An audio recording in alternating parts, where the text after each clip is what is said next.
Bonjour à tous, c'est avec beaucoup d'humilité et de reconnaissance que je me tiens devant vous ce matin. J'ai l'honneur, enfin nous avons l'honneur d'ouvrir les Écritures ensemble et d'écouter ce que le Saint-Esprit veut nous enseigner ce matin. Mais avant toute chose, laissez-moi prier. Père, merci pour ta parole ce matin. Laisse qu'elle éclaire nos vies et guide nos pas. Mets en lumière tout ce qui en nous écarte de ta volonté. Que ces paroles touchent la brebis égarée. Et que en plus, elles suscitent chez ceux qui ne sont pas égarés un engouement et un amour pour aller chercher leurs frères et sœurs qui sont perdus. C'est dans le nom de Jésus que j'ai ainsi prié. Amen. Le titre de mon message, c'est « Suis-moi » ou en anglais « Follow me ». Dis à celui qui est proche de toi « Follow Jesus ». Et s'il se trouve qu'il n'y a personne à côté de toi, écris tout simplement sur le chat « Follow Jesus ». Permets-moi de m'introduire parce qu'il se peut que tu me connaisses uniquement de nom et de vue, mais que tu connaisses absolument pas mon cœur et ce qui me qualifie pour me tenir devant toi ce matin. Je m'appelle Aris Liengo Londala, je suis né à Kinshasa, en République démocratique du Congo. Cela fait 21 ans aujourd'hui que je suis en Suisse. J'ai 27 ans et je suis marié à la magnifique Kermélise. Je suis responsable communication ici au centre de vie et également responsable jeunesse en binôme avec mon ami Shekina Vautier. Nous faisons également partie de l'équipe élargie avec notre équipe pastorale, c'est-à-dire Sabrine, Olivier et Cyril. Je suis issu d'une famille chrétienne et comme le jeune Samuel, dès mon plus jeune âge, ma maman m'a consacré à l'œuvre de Dieu.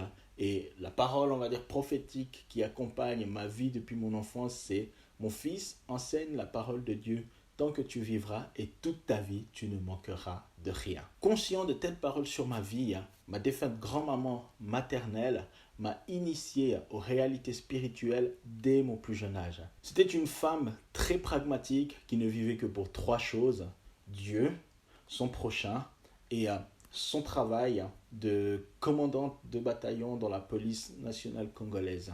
Disons que la charité et le service est quelque chose de naturel chez moi puisque je l'ai hérité de ma mère et de ma grand-mère. Dieu nous ayant bénis financièrement, disons que j'ai très vite compris ce que ça voulait dire être sel et lumière. Dieu nous ayant bénis financièrement, j'ai très vite compris ce que signifiait être sel et lumière puisque ma grand-mère avait décidé de s'installer dans les quartiers populaires pour aider tout simplement les plus démunis.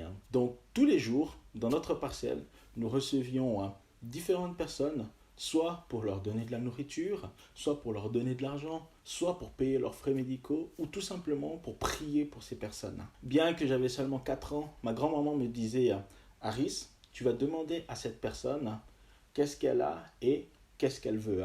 Si elle te dit qu'elle a une douleur à tel et tel endroit, tu vas lui imposer les mains et tu vas demander à ton Père qui est dans le ciel de guérir cette personne. » Aussitôt dit, aussitôt fait.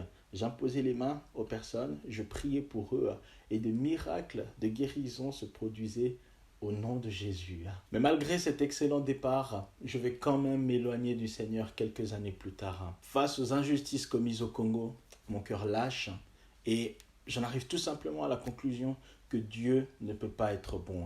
Sinon, il ne permettrait pas que des innocents soient victimes de la corruption des dirigeants congolais, européens et américains. Je prends tout simplement la décision de vivre ma vie comme je l'entends et de penser un jour à Dieu le jour où je n'aurai plus rien d'intéressant à faire. Étonnamment, ma vie de rebelle se déroule parfaitement bien. Je prospère dans mes études, j'ai du succès auprès de la gente féminine et je suis sur le point de réaliser l'un de mes plus grands rêves d'enfance, c'est-à-dire devenir footballeur professionnel, puisque j'évolue au sein de Neuchâtel Xamax à cette époque-là. Mais 2 événements vont venir contrecarrer ma rébellion. Premièrement, ma petite sœur Stacy va tomber malade et va être hospitalisée pendant 1 an à l'hôpital de Genève. Ma maman étant à son chevet, je vais me retrouver tout seul à la maison en tant que jeune adolescent devant assumer mes études et ma carrière sportive. Deuxièmement, je vais souffrir d'une horrible blessure qui touche énormément de footballeurs,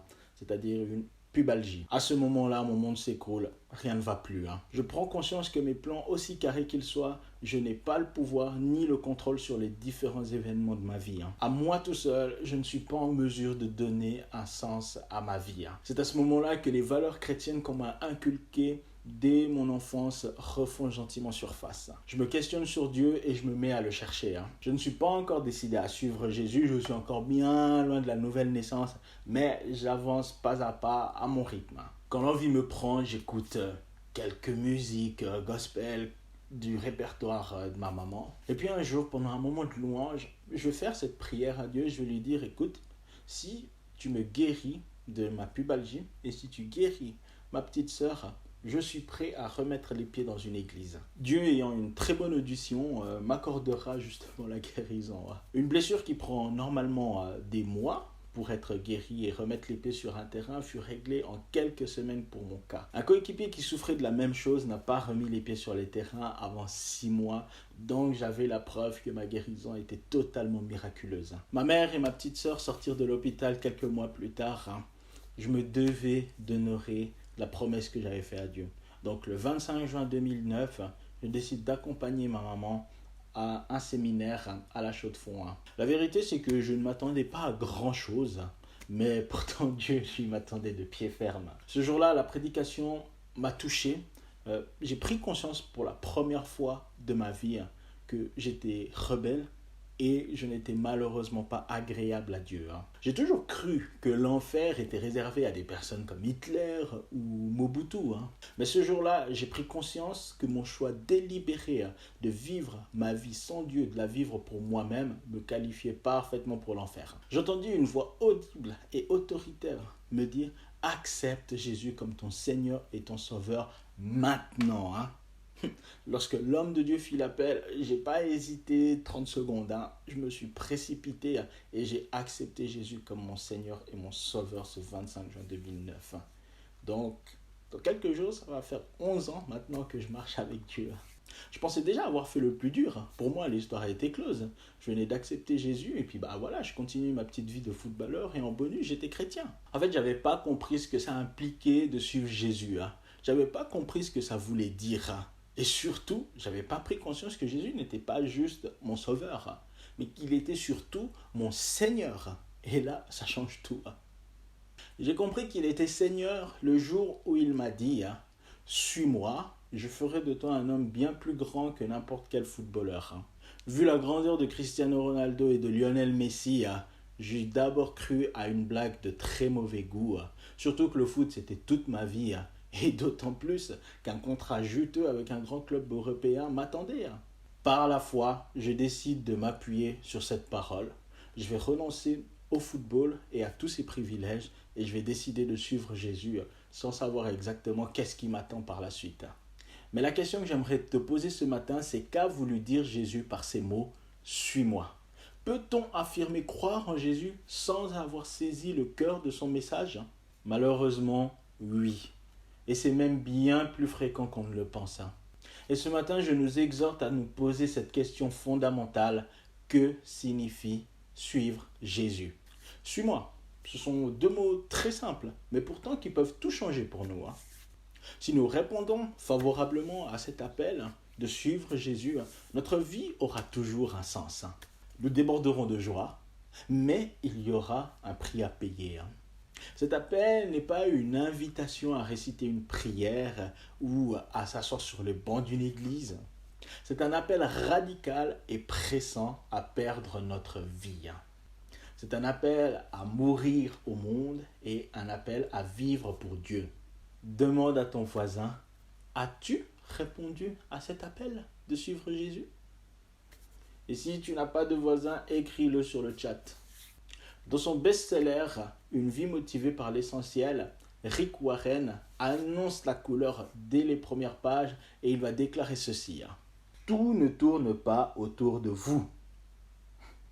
Votre vie a un sens qui dépasse de loin votre épanouissement personnel, votre paix intérieure ou même votre bonheur.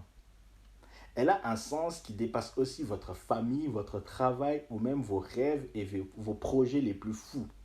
Si vous voulez savoir pourquoi vous avez été placé sur cette terre, vous devez commencer avec Dieu. Vous êtes né par lui et pour lui. Les hommes ne trouvent pas de réponse depuis des milliers d'années à la question du sens de la vie. Pourquoi donc? Parce qu'ils partent généralement d'un mauvais point de départ dans leurs réflexions eux-mêmes. Ils se demandent, qu'est-ce que je devrais faire? Qu'est-ce que je veux devenir? Qu'est-ce que je vais faire de ma vie? Quels sont mes objectifs, mes ambitions, mes projets d'avenir? Ce n'est pas en nous centrant sur nous-mêmes que nous découvrirons le vrai sens de notre vie. Nous ne pouvons pas suivre Jésus et avoir une vie stérile qui ne porte pas de fruits. Aucune personne de notre entourage n'est sauvée et personne autour de nous ne fait l'expérience des réalités spirituelles. Suivre Jésus, c'est accepter de rentrer dans un processus multiplicateur. Ce qu'a fait Jésus, c'est de créer des disciples qui créeront à leur tour d'autres disciples. Suivre Jésus, c'est renoncer à soi-même pour une cause bien plus grande. Celle de remplir le royaume de Dieu et de dépouiller l'enfer. Donc ma question est la suivante. Si tu étais le premier disciple de Christ, est-ce que l'œuvre de Dieu se serait terminée avec toi ou est-ce que l'œuvre de Dieu se serait multipliée? Je te laisse avec cette question et je te propose de conclure par la prière. Seigneur, tu es bon, tu es tout-puissant et tu es miséricordieux. Tu n'as jamais cessé de prendre soin de nous, même lorsqu'on ne le méritait pas. Loué sois-tu Jésus, tu es le Seigneur. Mets sur notre chemin une de tes brebis perdues. Guide-nous vers la personne à qui tu veux que nous puissions venir en aide. Augmente le nombre de ceux qui doivent t'appartenir. Accrois le nombre de ceux qui t'aiment, te cherchent, ont foi en toi. Accrois leur nombre.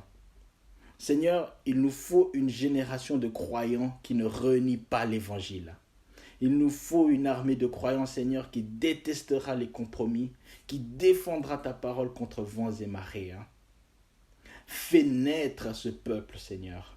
Je prie pour l'unité de ceux qui t'aiment. Je prie pour que tu leur ouvres les yeux afin qu'ils voient la vérité, Seigneur, ta vérité. Je prie pour que ta main nous protège et nous guide. Fais naître une génération, Seigneur, qui répandra la lumière dans ce monde, qui ne cédera à aucune pression, qui restera fidèle. Seigneur, quand d'autres renonceront, élève-les, Seigneur, afin qu'ils proclament qu'il existe un salut dans le nom de Jésus-Christ. Fais naître des guerriers, Seigneur, qui se battront à genoux, qui te vénéreront de tout leur cœur. Appelle-nous à livrer bataille, afin que tu sois proclamé roi des rois, Seigneur des seigneurs. Nous prions pour tout cela de tout notre cœur. Fais naître ce peuple dans le nom de Jésus. Amen.